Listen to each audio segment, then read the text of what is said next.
would you be so kind to explain us about this nice building here underneath the roof?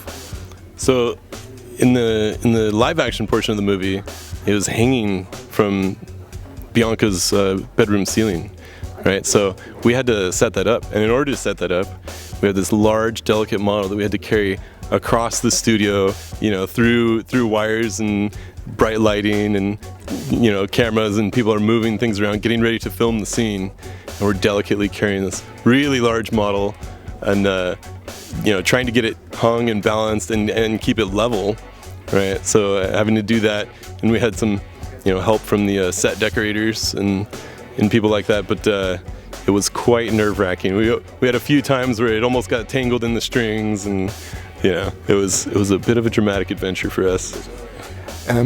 How much time did you spend to build the big model of the big version of it? Ooh, the big model. Hard to say, because we would do different versions of it over time.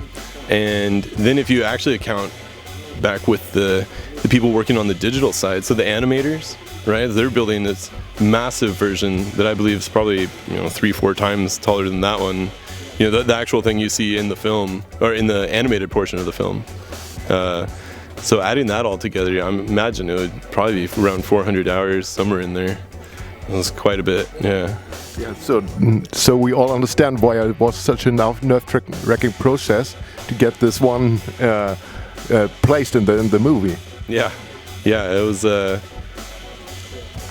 was not easy. Yeah, but really, when you pause the movie in that part in the sister's bedroom, if you pause the movie, you can see a ton of detail in the background. You can see some of the other things that were developed that were never actually part of a product, or shown. It's shown differently because it's not animated. So there's a lot of detail in the live action portion of the movie. So you spent a lot of work into things you actually don't really recognize in the movie, and that just as a perception in the back of your head.